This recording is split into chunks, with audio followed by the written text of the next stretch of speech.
What is up, guys? Welcome to the Kill the Cloud podcast. I'm here with Josué, cap expert and also OKC expert. He's here to talk about the Russell Westbrook extension and everything that came along with it, along with OKC's past and future. So, Josué, how's it going, my man? Oh, it's going good, man. It's going good. Glad to be on. It's my first podcast ever, so it's a milestone moment in my life. Well, good to have you on. So, what can you tell us about the extension? How many years was it, and how much money is Westbrook going to get? So what happens here? I think we need to set the scene a little bit before we dive into contract because it's a bit of a quirky thing that the collective bargaining agreement in the NBA allows its teams to do in order to retain their players with the same team. Like everybody knows, Kevin Durant left the Oklahoma City Thunder to go to the Warriors, and so I believe one of the things that Sam Presti, the GM for Oklahoma City, decided to do is he asked himself, "Can I keep Russell Westbrook around to build this team, or should I move in another direction?" And so one of the things that the CBA allows its teams to do is to renegotiate and extend an already existing contract. So what happened is that Russell Westbrook had 1 year left on his deal. He was scheduled to be a free agent in 2017. And so he had 1 year left at $17.7 million. Now, what happens is that the CBA allowed Oklahoma City to bump up the salary for this year already existing all the way up to a max salary slot. So Westbrook is eligible for 30% of the salary slot. And so that's basically like giving him a raise for about $8.8 million. And so now the salary for this year, Westbrook is going to get paid $26.5 million. And on top of that, too, what that renegotiation and extend policy is you can tack on extra years on top of bumping up that salary for the existing year. And so if you look at the contract overall, it's $85.7 million over 3 years. So what happens in the current year, like I mentioned, Westbrook gets a pay raise. Next year, he gets a raise of 7.5%. And so for 2017-18, he'll be paid $28.5 million. And then that last year is a player option for $30.6 million. And so that's when he's most likely going to opt out because he would be eligible for a 10-plus years experience max. And so that could be, we're looking at record money, over $200 million, $204 million precisely over 5 years. So that's what I was going to ask you next was, do you think he's likely to opt out because of that bonus that he's going to get? And he's also more likely to get more money if he stays with OKC in his next contract, correct? Yeah, absolutely. I mean, this is very similar to what James Harden did about a month ago now.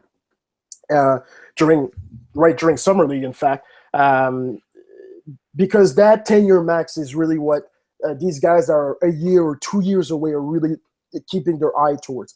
Now, this contract for Westbrook is really special in the sense that it gives him a lot of advantages. First of all, we mentioned he gets a raise on this salary that he was scheduled to make this year. So that's obviously a positive. If I told you you can make an extra $10 million just in 1 year or $9 million, you would take it, right?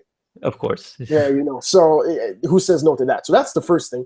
The other thing is we're looking at a potential lockout. We're optimistic. Michelle Roberts has come out saying that, she's optimistic. Adam Silver, same thing, but you never know. And so what that year does is it gives him protection against the possibility of a lockout. And so he has his salary locked in for that year, whether the season is cut short or whatever, he has a contract. And especially if the rules were going to change, and where he wouldn't be eligible to make as much money, now that money is locked in no matter what. And so having that player option it gives Westbrook flexibility. If, let's say, the Thunder came in next year and decided to trade him, he could decide to opt in and then give that next year, that team he's looking at 2 years instead of 1 year control. Maybe he comes down in 2017-18, has an injury, and for whatever reason, the big contract I mentioned is not available or is not there. And so he still has that player option. So it's really, that contract is really about giving Westbrook flexibility in terms of all the options. Do I think he's going to opt out? It makes sense. $204 million over 5 years. I mean, that's a lot of money. And so it'd be tough to say no to that. And then again, if he feels like, he wants to go to a different team, regardless, that he wouldn't be eligible for 204. I believe it would be 175 million over 5 years. That is still considerably more money than if he were to be a free agent next year. Yeah, and I agree with everything you said there. Part of me is wondering if he signed the short-term deal in order to see how OKC progresses as a team. How good a team can they be? Where do they fall in the playoffs? And maybe he's just going to do a 2-year deal to kind of see how, as a test run, to see if he wants to, before he wants to commit for a longer 5-year deal after that. Yeah, absolutely. I mean, preparing myself for this podcast, I was doing some background research. I want to give a quick shout out to Royce Young at ESPN and Fred Katz and Norman Transcript. They were talking about Westbrook personality and how, through the years, the Thunder have really stuck up for him through a lot. You remember that time when they were talking about him as a ball hog and, he's not never going to be a point guard. They should just trade him. He's detrimental to the team. The Thunder never doubted, like if you talk to people within that team, they never doubted that, he was their guy and he could become not just an all-star level player, but a player that you want building around for a championship team. As an aside, funny enough, KD didn't think so, but management thinks so.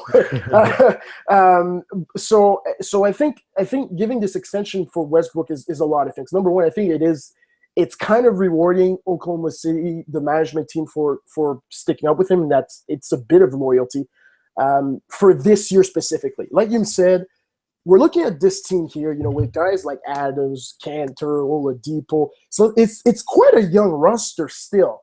And a lot of those guys, we're not quite sure what they are as a player, like how good they are. We know they're good players. They can play in the league, but we don't know, are they players? Are they second options on a good team? Are they third options, fourth options? Are they complete players? Are they two-way players? There's a lot of questions to be asked. I think Westbrook himself wants to know, like, hey, listen, if I can stick here and we're still a good team, and I can see there's upside, then, who knows? Maybe I can attract a player to my team instead of trying to look elsewhere. So, again, this whole there's a bit of narrative out there that, look at Westbrook, he's so loyal, he's stuck. Look at, he's staying with his team. He's one of he's like the old guys, that's stuck with his team all the time. I'm not sure this is the narrative here. I think it's much more about flexibility and options for the Oklahoma City management, and especially for Westbrook himself. Don't you think that loyalty has to be part of it? I mean, he himself said that I'm a loyal guy or something like that, and MJ also was like, yeah, Westbrook's is the MJ of the current day or something like that. And it just kind of seems like that had to have been part of the factor that he wanted to prove that, or maybe it was just that he wanted to prove that he could be the number one option on a team. And he doesn't need KD to be successful. Listen, I'm not inside Russell Westbrook's mind. But from what we know of him, I think all what you just mentioned is definitely a part of it. When I said, loyalty it might be a false narrative, I meant for the entirety of the contract. I'm not sure this is about him staying an extra 3 years as much as him staying this year, if you understand the difference. Got it. Yeah, that's good. That makes sense. So there's been a lot of talk about Victor Oladipo, and he wants an extension, but he wants an extension with the max. And how much do you think he's worth? And how much do you think he's going to get? And will OKC just give in for him and just give him the max and not want to lose another young, talented player?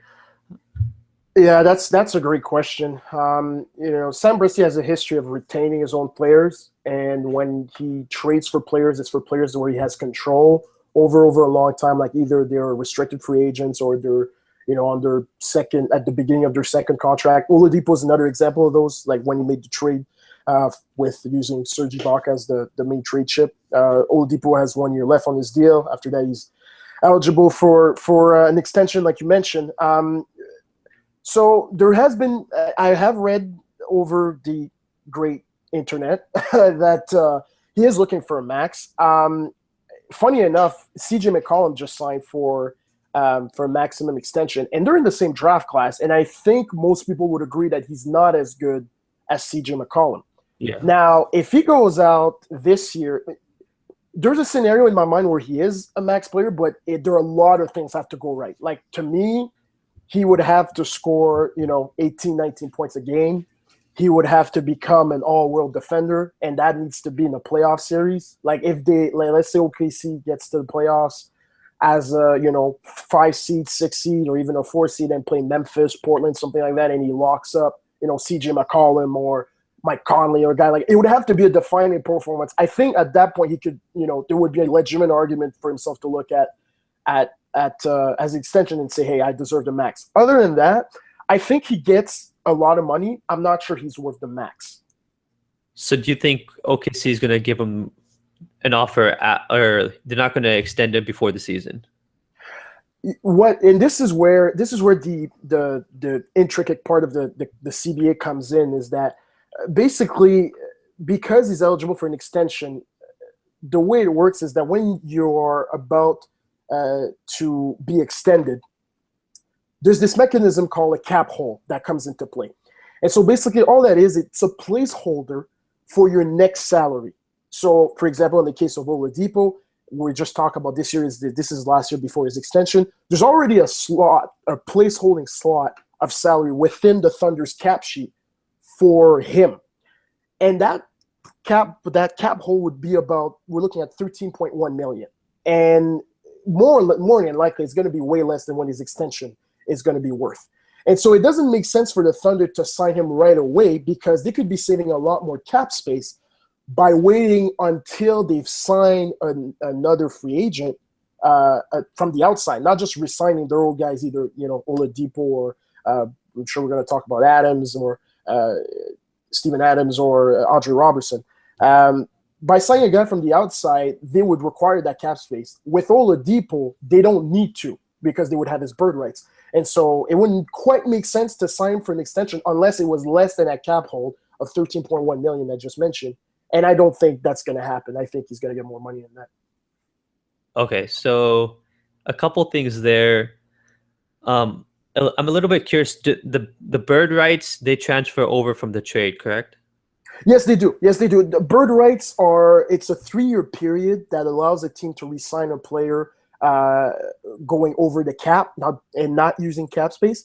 And those bird rights transfer, if the contract is a 4-year deal or a 3-year deal, if the player is traded once or twice, it doesn't matter. The bird rights go along with it. And so that's why in this situation it made a lot of sense for the Thunder to trade for him, because Ibaka had only 1 year left on his deal, as did Oladipo. But using Oladipo's bird rights, they could exceed the cap to re-sign him. And so it made a lot of sense for them to do that trade. And also, positionally, I think they identified the guard spot as a place of upgrade. And I think at the time they had looked at that Warriors series and thinking of themselves, if we can get a potential upgrade on Dion Waiters, then maybe we're right there with the Warriors. And so I think that also came into their thinking for the trade. So yeah, no, I think it made sense whether KD had stayed or had left. Or not, exactly. And that was the beauty of the trade too, is that regardless, it fit the roster, because we're looking at, think about it. You could have Oladipo and Roberson on the wings, and I think Oladipo has had a overrated reputation as a defender, but I do think he has a lot of tools that we saw with Dion Waiters, him playing arguably the most complete basketball of his life in the playoffs, especially against the Warriors. And so Oladipo has a lot of tools like that, where I think Billy Donovan can go in and really work on him with that. He's got a good wingspan. He definitely has heart. He cares about winning above everything else. And he's got a very good, obviously the athleticism is through the roof, and he's a thief. He gets a lot of steals and gets his hands in passing lanes. So I think there's a lot of tools there for Billy Donovan to work with. I do think he's overrated on defense as well. My biggest concern with their starting 5 right now, if you have Westbrook, Roberson, Steven Adams, and Oladipo, just looking at those 4, you don't have a lot of shooting on that team, or a lot of efficient shooting. And, it's hard to play in this day and age with 2 guys who can't spread the floor on the floor at the same time. So that's something that's a little bit concerning to me, at least. I agree with you 100%. We're looking at obviously Adams doesn't shoot threes, but Oladipo, Roberson, Westbrook, these are all sub 35% 3-point shooters. Yeah. historically. Now, I do think that both Oladipo and Roberson, there's an extra step they can go to. There's an extra level they could work on their game, this summer and through the season to be better.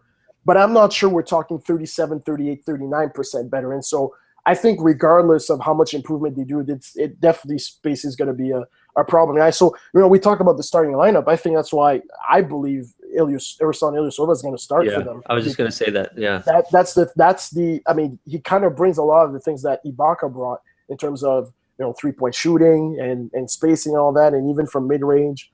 Obviously, he's not as complete of a player, or on both sides, but historically he has shot over 39% before, and so that's why it would make sense to have him in the starting lineup. So let's just say their starting lineup is Westbrook, Victor Oladipo, Roberson, Ilyasova, and Adams, with Cantor, Payne coming off the bench. Yep. Where do you think this team's going to finish? I mean, are they a playoff team, or can they possibly be a top 4 team even? That's a great question. Right now, I mean, first of all, we're going to assume no injuries, because that obviously throws a monkey wrench, and destroys the best laid out plans. But assuming most health and the players performing not necessarily out either way above or way under the norm, I think this is a playoff team. I also think we're looking at we'll say in a more negative scenario, I think we're looking at 42, 43 wins, and if everything breaks right, top 4 seed is not necessarily out of the question. I'm not sure the amount of wins will matter as much as the seed. Like I think they could end up winning 48 wins and still be a 5 seed, but they could also win 46 and be a 4 seed. Like it depends on how strong the West is. But I think the range is anywhere between 42 and 50. And for 50, like I'll lay it out, I guess, both scenarios. For me, 42 is Oladipo doesn't get better as a shooter. Roberson doesn't get better as a shooter. Adams takes a step, but not necessarily an all-star step. And Westbrook might not necessarily play. He will be, I think there's no doubt he's going to put up great numbers, but sometimes Westbrook great numbers doesn't necessarily equal to wins. So depending on his mentality out there through the season, maybe the team performs a bit lesser than what their potential would be.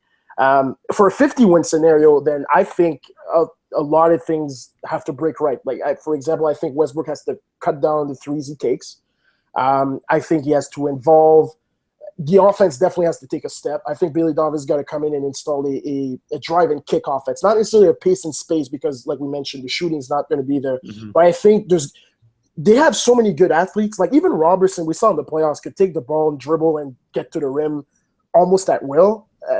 Through times when he was really confident, like it was really something to see. It was like, oh, I didn't know you had that in your game, and so all those guys can have a really athletic, can really penetrate and get to the cup.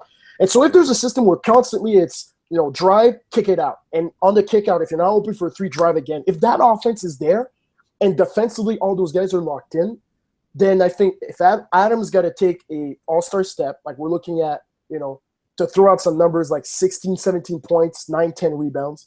If Oladipo is, scoring at 16, 17 points with something, we'll say a line like 5 assists, 5 rebounds. If Roberson is almost a double-digit scorer and, he's not a complete liability on offense, like you kind of have to respect his free, then sure, yeah, that team could win 50 games, I think. Yeah, I think they could win 50 games for sure. I don't think they will. I think they'll finish a little bit below that. And I kind of see them in the 8 to 5 range. Mm-hmm. I really like the Jazz right now, and they're in my top 4. But I like OKC a lot, and it's kind of crazy to think like this team lost Kevin Durant and they could still possibly be a 50-win team. That's just kind of surprising to think about. But I mean, they were a contender last year, and I don't think anyone's thinking them as being a contender anymore. But that being said, this team is still very bright. I'm glad Westbrook stayed, and he also what I wanted to talk about Westbrook's kind of reputation around the league Yeah, now, because yeah, for sure. seen more now as this really likable. He's the guy everyone's rooting for now, and It's funny, huh? funny because he wasn't the guy when Kevin Durant was there. He was the guy that chucked too many shots, Mhm. and was very inefficient. And now Kevin Durant's seen as this guy who joined the the rival team and is seen as the villain, which is just it's just so surprising, like how things played out so quickly, and how Westbrook hasn't played another game since, but he's seen as a totally different player all of a sudden. And they always say that basketball, at the end of the day, it's entertainment. And entertainment, it's basically reality TV, man. Like a protagonist becomes an antagonist within a matter of seconds, and you learn something about a character in the series that makes you like them, or they do something to screw over somebody else, and you're like, oh, I hate that person. And the NBA is kind of the same, man. And Yeah, it's funny how just a simple decision that alters your entire perception of a player. Now, I mean, for me, I don't think this changes who they are as a basketball player, but I think for sure it will change the narrative around the league and amongst NBA fans, and definitely amongst each team's fan base. That's for sure. yeah, and I just find the narrative fascinating to me. It's just kind of interesting how players are seen around the league, around the fan bases as well. Here's something that's even absolutely mind blowing to me is, so there's this idea that Westbrook's going to explode next year, like he's going to put up monster numbers. You know what he averaged last year? How much? 25, 10, and 8, basically. Like that's bonkers already. But it's probably going to go higher. But see that, and that's what I was talking about when I was saying it depends on Westbrook's mindset. To me, honestly, for the Thunder to be a good team, like to push towards that 15-win scenario. Now, by the way, I just wanted to clarify. I think they're a 45-win team. Like I laid out the best case and worst case. I think they'll end up right in the middle. I think they'll win like 44, 45. In terms of seeding, I'm not sure what that means. In terms of playoff series, honestly, I'd have to look at the matchup and then decide. But it's I don't think a 30-10-10 Westbrook is good Westbrook, because then I think the efficiency goes down a lot. And Yeah, I'm with you on that. Efficiency going down means that's less shots for Adams, that's less shots for Oladipo, and if those guys are growing and actually playing well, then that doesn't contribute to winning. And so that's why I think if Westbrook understands that, I don't think his numbers are going to be much different than 25, 10, and 8. Maybe a bit more assists because he'll have the ball more, but outside of that, I wouldn't think it. I don't think. Let me put it to you this way: I don't think he needs to in order for the Thunder to be a good team. I don't think he needs to, but I think he will, because I think he has something to prove. He wants to prove it to Kevin Durant and just to the league in general that I think he wants to prove that he was a better player than Durant, and I don't think he is, but he's going to put up monster numbers. But I also think along with that, he's going to put up a lot of turnovers and I think he's going to put up.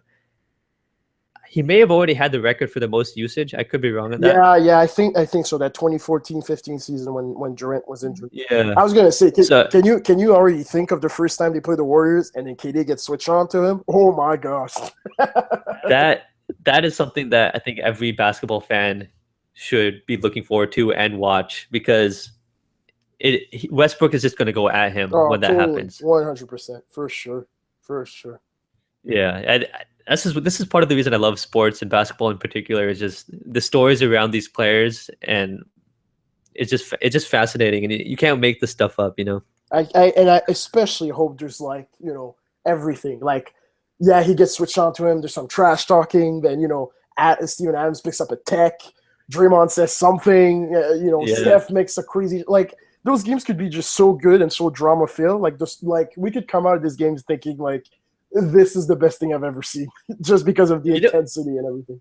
Yeah, and we've kind of seen it a little bit with guys who left OKC before. We've seen it. The narrative comes out again about Harden and about that trade when they face Houston, and when Reggie Jackson is pounding his chest or something. Yes. Oh, the Reggie stuff was even more real.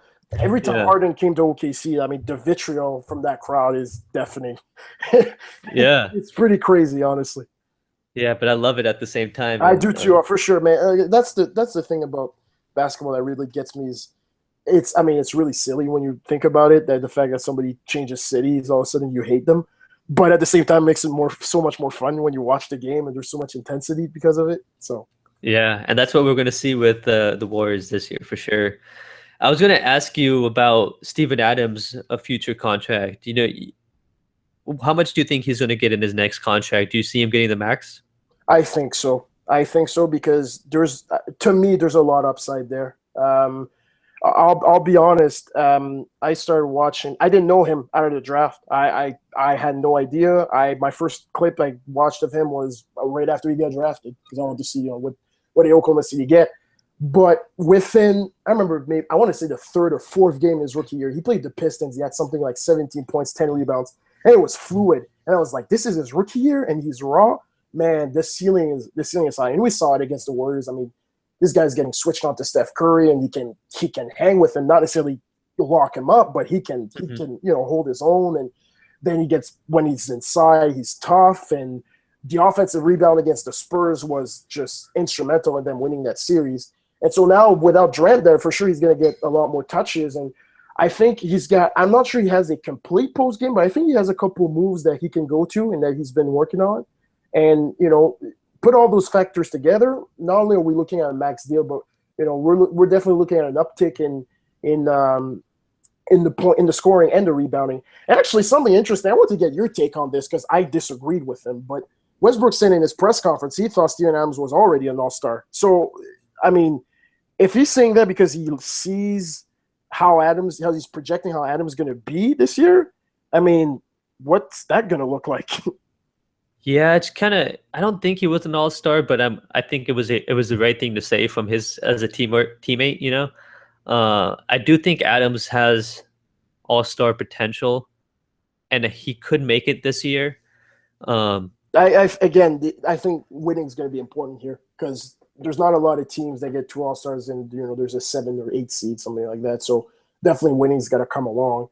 Yeah, One thing that's interesting is Westbrook when he gives the ball up, it's on trust, and when he doesn't, I think that's also one of the reasons that we saw Serge Ibaka struggle a bit more this year.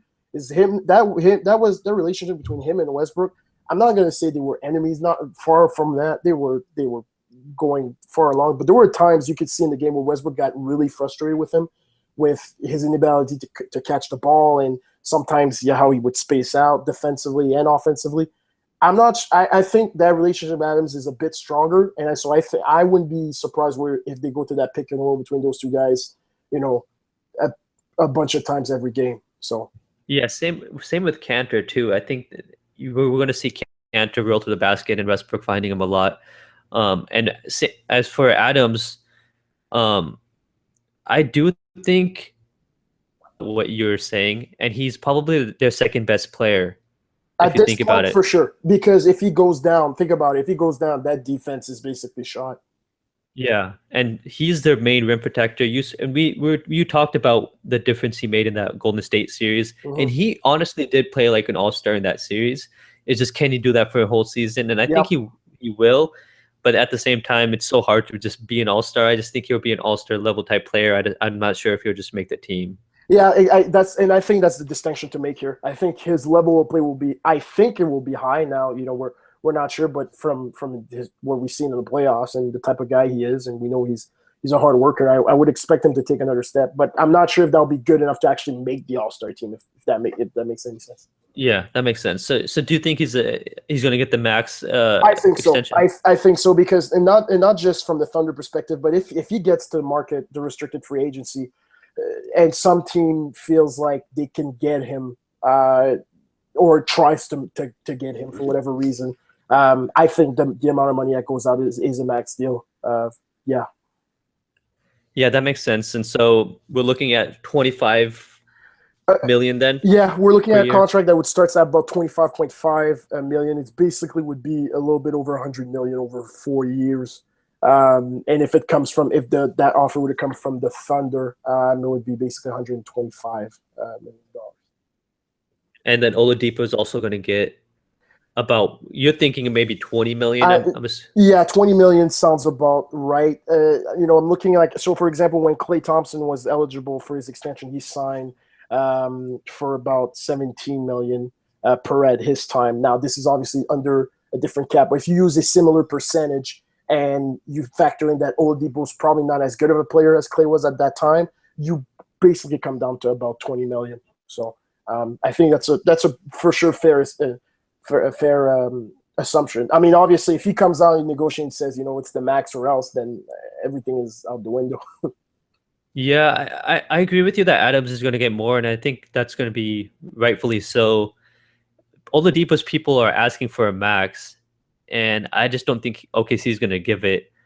And so you think that do you think that they were going to give it before the season, or do you think they're just going to wait after the season? Because I kind of think the latter. I think they'll wait, and that is purely a cap projection and management issue. Basically, what happens is that when, like I mentioned before, the cap hold for both those guys is lower than what their projected salary would be. So instead of signing them right now and burning some of that cap space, it makes sense for them for Sam Presti to wait before we sign those guys. Now, he might go and do it anyways just to show them loyalty or something like that. But if we're looking at purely at how to generate cap space for them to add an extra player to this core, then yeah, it would make sense to wait until next summer. So then also they're both restricted free agents. So they, even if Steven Adams gets a max offer, OKC has 3 days to match, and exactly they're going to match. Yeah, that's to me. I mean, I don't see how it would make sense for them not to match. And I kind of think the same thing for Oladipo, just because I know there's a history here that Sam Presti doesn't like to lose assets for nothing. Durant is basically the only player he's ever let gone to unrestricted free agency that he wanted to keep. Outside of that, he either trades them the year before or he gets some kind of asset for it. So yeah, that's a very Presti type of thing to do. So I think we're both in agreement that OKC is going to wait to sign Adams and Oladipo till after the season and not give either of them an extension. That would put them in a position where they could sign potentially a max player. Am I correct? Well, a max player that would be within the 7 to 9 year experience range. So that's a guy that's eligible for 30% of the cap. Now, I want to mention here that there's a lot of things that would need to happen here before the Thunder would be in position to sign that type of level player. So the steps would go as follows. First of all, they would have to decline the options to Mitch McGary and Josh Eustace. And again, this is the type of practice that I'm not sure Sam Presti does, because we talked how he doesn't like to trade assets for nothing. However, it would be possible to trade those guys for a very highly protected second rounder or something like that. After that, he would have to release the cap holds of both Ersan Ilyasova, Anthony Morrow, and Nick Collison. I would believe they might, out of those 3 guys, Nick Collison's like the only guy they might resign, and for even then, it would be very little money. And then also they would have to trade Enes Kanter to a team with cap room, and they couldn't take any salary left. And so that's a trade that probably encompasses them giving up a pick or maybe a young player or something like that. But those are the 3 steps that absolutely need to happen. And per my calculations, right now they would be looking at about $30 million of potential cap space for a free agent. And looking at the class, I mean, it's a good class, but it's not everybody that could fit with this team. And, to me, the guys that would somewhat make sense for this team, we're looking at Paul Millsap, we're looking at Taj Gibson, we're looking at Danilo Gallinari, Gordon Hayward, and obviously the one I want to save to the end because I want to ask your opinion on this is Blake Griffin. And first of all, I want to ask you, do you think he's that type of guy that the home factor attracts? And do you think he's a good fit for this team? I think that's over. People thought that Westbrook was going to go to LA because he played at UCLA, and I just didn't see that. If you look at the players who went back home, the list has been very short. So I don't think he would go back. He would go to Oklahoma because he's from there.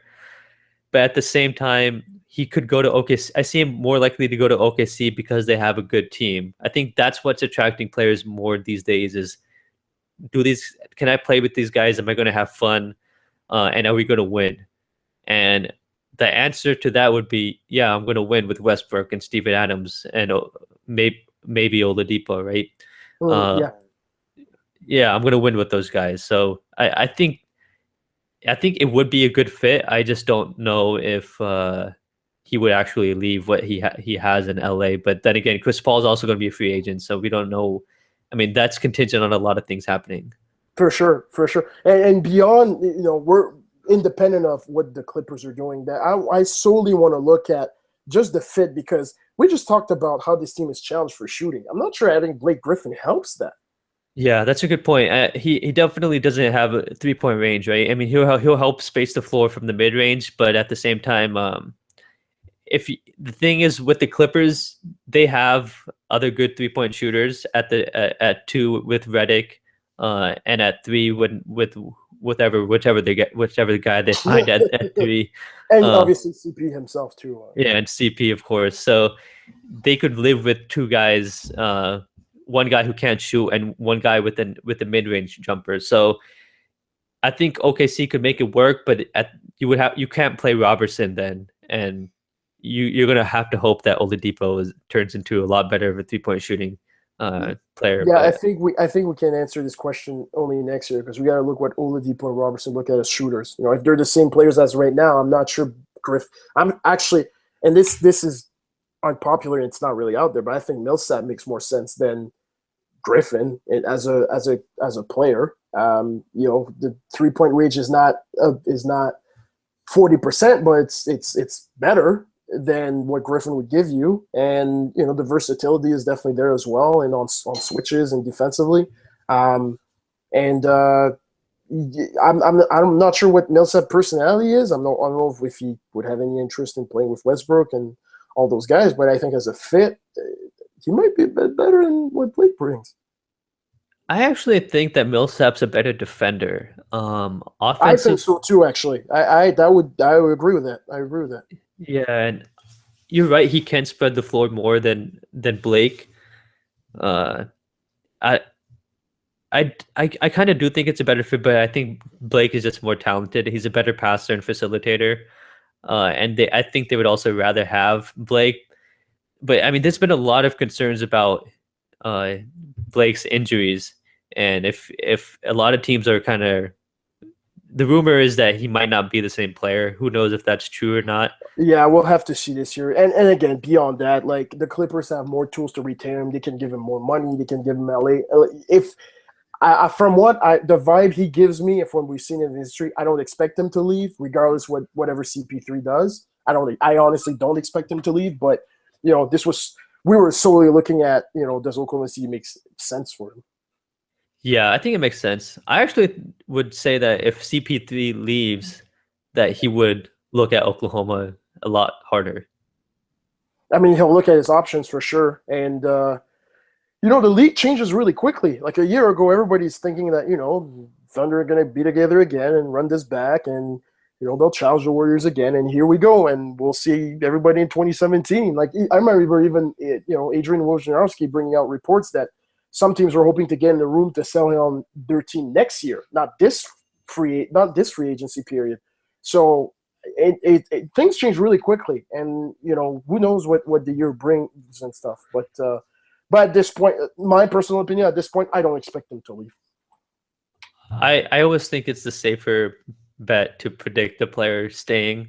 I was wrong with KD, but and LeBron a couple of times. A couple of times too, huh? Yeah. Yeah, I was. Now, I didn't know everything about their friendship the first time when he went to Miami. Had I known that, like the Olympics and everything, I would have said, yeah, he's out of there. But the second time, I genuinely thought he was coming back. I didn't think this Cleveland thing was real. Yeah, it was a crazy week on Twitter. For basketball Twitter did it.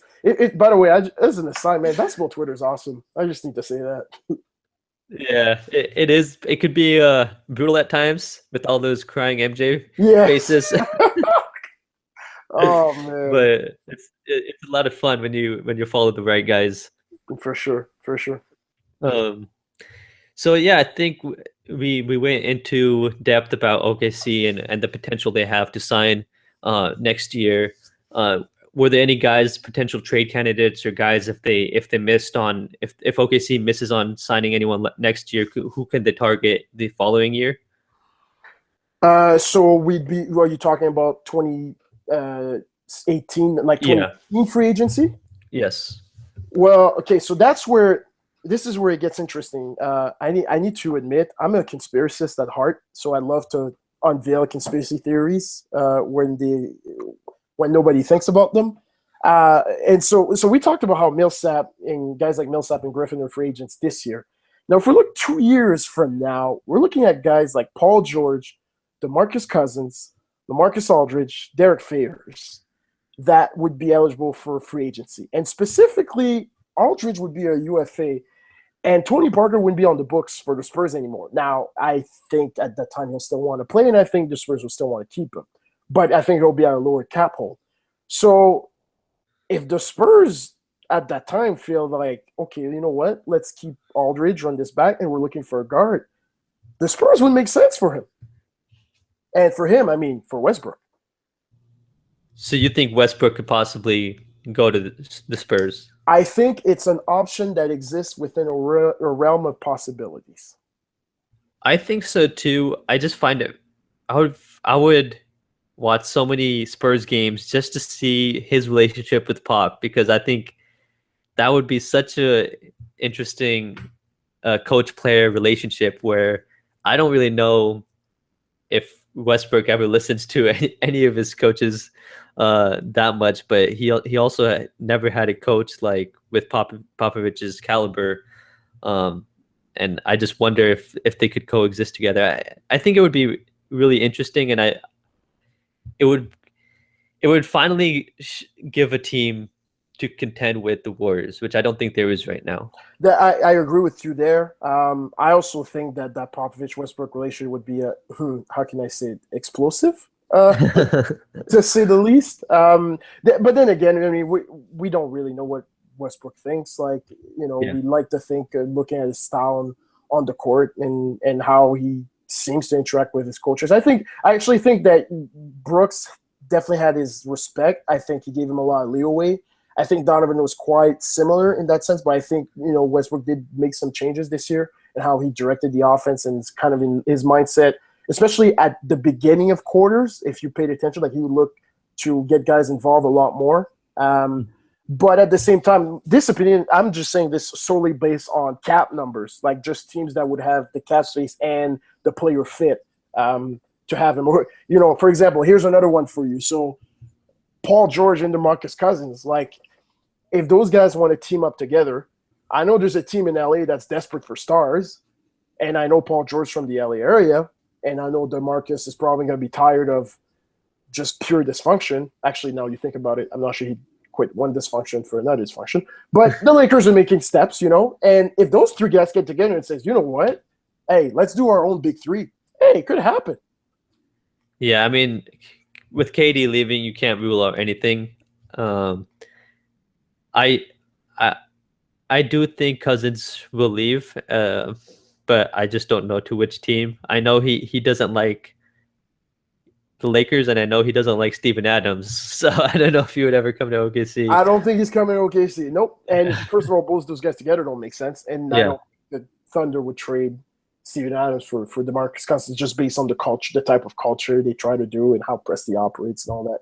But I definitely think that if those three guys are free agents together, obviously this Westbrook would have to decline his player option. But if those guys have any kind of relationship, like, we know two of those are playing in the Olympics together, and if we know anything is in 2008 is when Wade, Bosh, and LeBron got together, decided we're going to play together. They made it happen. We know that Andre Iguodala, Steph Curry, and Kevin Durant, when they went to the World Championships in Turkey in 2010, that was the beginning of the relationship. They didn't necessarily start recruiting him back then, but they built that relationship. So there's a history where those international tournaments built something between those players, and sometimes it leads to them playing together. So, who knows? Yeah, I mean, if you're a Kings fan, you're probably hoping that Cousins didn't go to the Olympics now because of all these stories that you hear about, and I could definitely see Cousins leaving.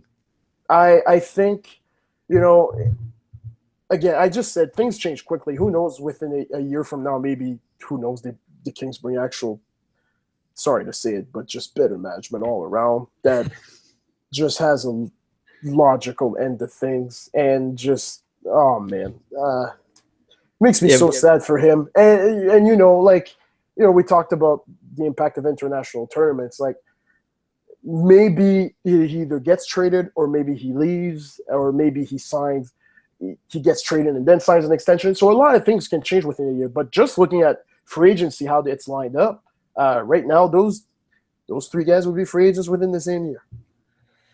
Yeah, crazy to think. And another thing I was going to say about free agency is you mentioned earlier that teams are meeting with players who are not free agents this last year, but the upcoming year. Mm-hmm. And it's just kind of crazy to think about how the recruiting process has changed and evolutionized, and how early it starts now. And it's become a lot more like college, I was thinking, like it just. That's a great point, man. That's a great point right there. Yeah. And I don't particularly like it, because I want free agency to start, after the season's over. It doesn't. I don't like that it keeps going on and players are recruiting each other during the season, and that's just the truth of the matter.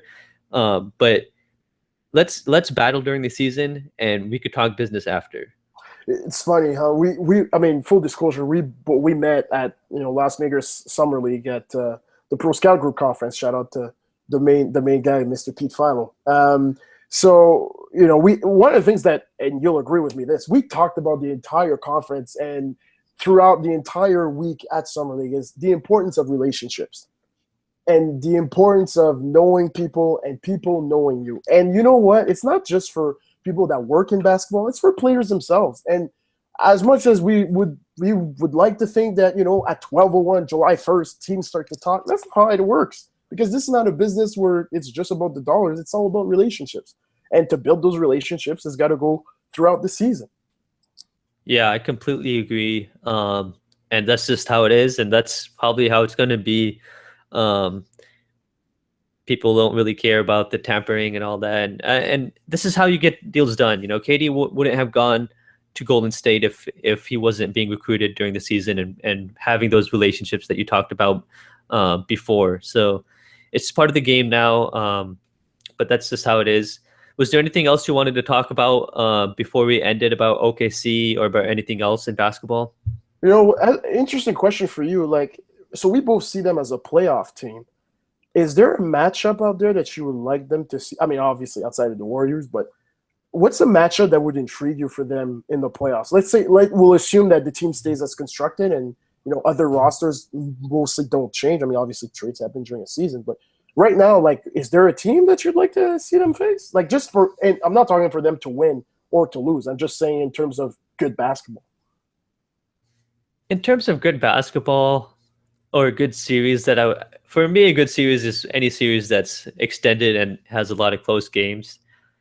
And I guess I would kind of want to see maybe the Clippers and OKC. I think San Antonio and Golden State could probably beat them in 5 games, maybe 4.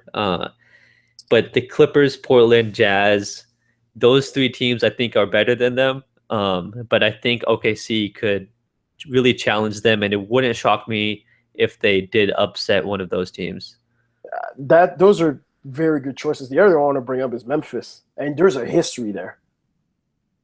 Yeah, I mean, there was a time they seemed to play like every year, every other year, and most of those guys are still there, and both on the Memphis squad and on Oklahoma City. So that's another one. The Portland one is fascinating. I mean, especially the type of roster that Portland's put together. Like, a lot of those guys are, guys that were either miscast or they've grown themselves, like guys like Crabbe and Harkless and Aminu. And OKC kind of has the same roster now. Guys like Oladipo, Roberson. It's all guys that are still trying to prove themselves. And I mean, at the top of Westbrook versus Lillard, I mean, sign me up. I mean, I want to see that. Yeah, I think that's also what makes a great playoff series, is when you have a matchup like Lillard versus Westbrook, where it's just one of the two top point guards going at it every night. Yeah, how could you not want to watch that? That's must watch TV. Yeah, for sure. I absolutely agree. I think, again, overall, like, great job by Sam Presti to getting an extension done. Good on Westbrook to get extra money. I mean, anytime somebody makes extra dollars, I mean, you just got to clap for him. So, it just gives him more flexibility moving forward. So the extension makes sense. I think Oklahoma's season is going to be fascinating. Just to see how, if the young guys take a step, is to see what type of Westbrook we get. Do we just get the all enraged, I'm going to destroy the entire world? Do we get the guy that, is more of a game manager where it's still the same numbers, but it's solely focused on winning? Which one do you think we're going to see? I don't know, honestly. That's what I'm saying. It's fascinating because I think the one that, if the team is going to exceed expectations, I think Westbrook has to think about how he's going to grow the team throughout the season, not just get his own numbers. Because there's going to be some games where he goes bonkers, like 40 points, 15 assists, double-digit rebounds, and the Thunder win in some crazy matchup. But there's going to be a lot of games where Oladipo, Roberson, and we only touch about Oladipo and Adams and Roberson, but Cameron Payne is a young point guard that's going to be his second year.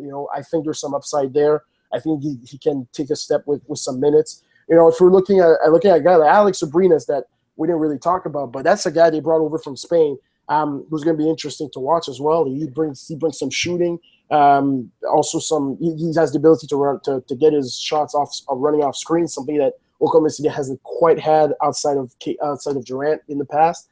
And defensively, like, what is Abrinas like? Who can he guard at a good level? Is he a liability? Like, what type of player is Oklahoma City getting there? Or even guys like Mitch McGarry or Josh Eustace, are they ever going to make a contribution? So there's a lot of young guys there that this year they need to define not just Oklahoma City's season, but their own career. Yeah, depth was an issue last year, particularly in the playoffs where they only ran like 6 deep, and I think those guys that you mentioned have to step up. I think the guy that is most likely of the two is probably Alex Abrinas and Cameron Payne. I kind of liked Payne coming out of college. I know his shooting was inconsistent, and it still is.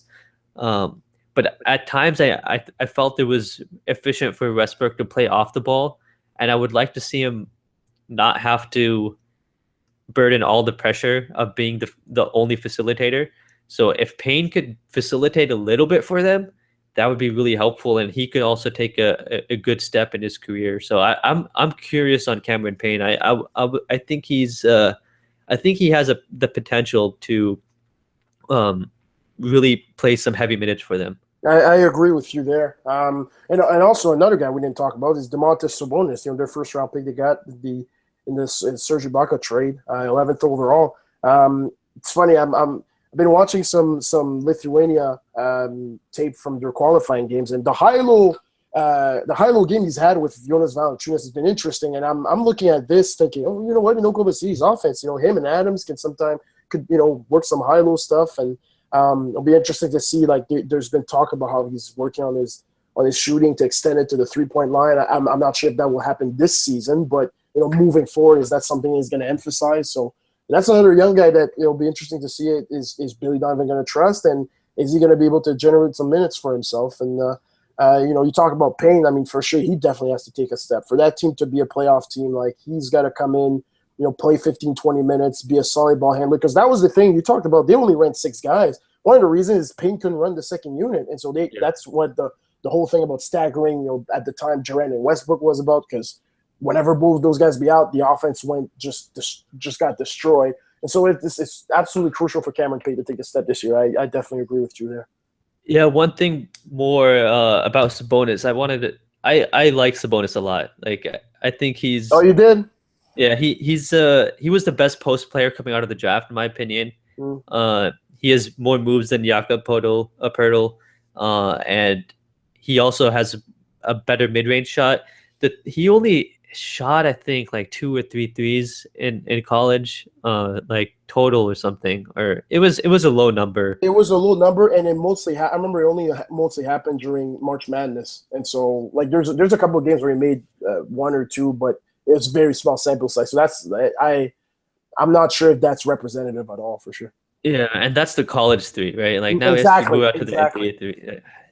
So the shooting is going to be an issue for him, but I like his hard work. He's an excellent rebounder, and he can't really jump over a stack of papers, but like Yeah, this. that's. I wanted to ask you about that. So his athleticism is, is not great, and also, what do you think about his defense? Because the more I watched tape, the more I was quite concerned, man.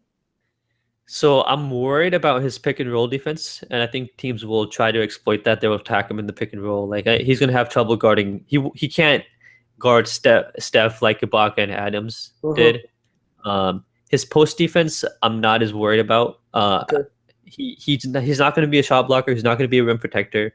But can he be vertical and not foul? Yeah, I like he could. Yeah, I Yeah, think he'll defend his area all right. I think he's got a good enough IQ, basketball IQ to like. I think he'll first of all he plays hard, so that's always good. yeah, You can there's only you can work your way up from there. We talk about his rebounding, so defensively, he's going to be trying to be all over the boards. But I think his mobility and unfortunately his wingspan is not as tall. Like he has an hmm even wingspan. So basically what that means is that his wingspan is the same as his height and he's 6'10". And for a guy like that, you would hope to have a 7'4", 7'5", wingspan.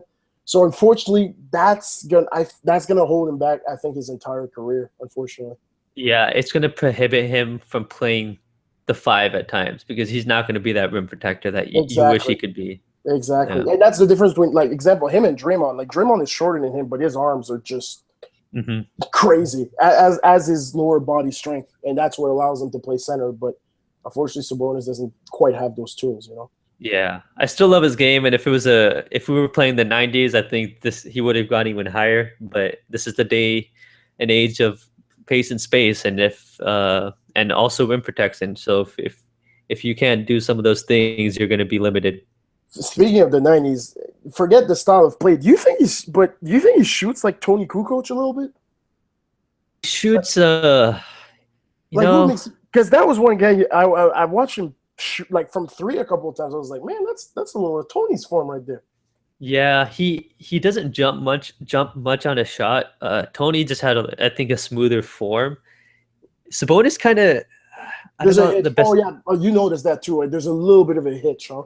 Yeah, and he kind of shoots it forward more. Like he doesn't. Yes. Yeah. Yeah. You're His right. shot ends up being a little bit more flat. Hmm.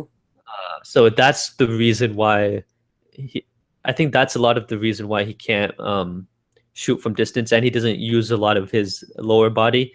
Hmm. Um, but I mean, I those are liked them, but I liked them too. I mean, you yeah. mentioned off the top.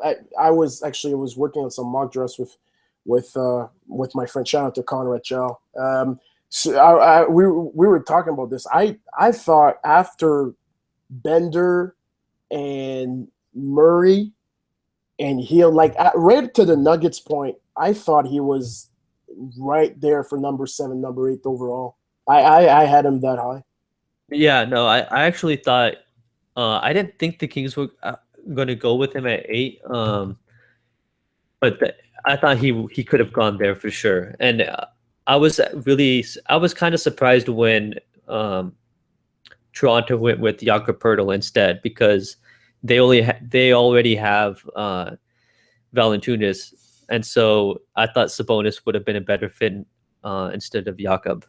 And it's funny too. They both from Lithuania, both already had a relationship, playing different positions that kind of complement each other. I think Toronto was a bit scared of him defensively. Like we talked about that pick and roll defense, and we know how Dwayne Mhm. Casey really cares about those defensive players. So maybe that's why they went in a different direction. But I thought at the time for sure he was a candidate for Toronto to go there. So there's no doubt he has upside. So it'll be interesting to see how he turns out this year. Yeah, for sure. So I think we pretty much touched on everything else. We went into depth on OKC. Was there anything else you had anything else you wanted to say? No, not right now. I mean, we did cover top to bottom. This was pretty cool. I have to say. And again, full disclosure. I mean, where we meet a month ago now. A month ago, and now we're shooting a podcast together. How great is summer league, huh? Yeah, dude. If you haven't been through summer league and you're a fan of basketball, I recommend that everyone go for at least 2 days. For sure. And the first weekend, go the first weekend. The most Yes, games, most people. That's definitely the place to be if you're a basketball fan and you have a summer trip to do, for sure. yes. Well, I want to thank everyone for listening. Stay tuned for another podcast in the next week or two, and we'll talk to you guys in the next one.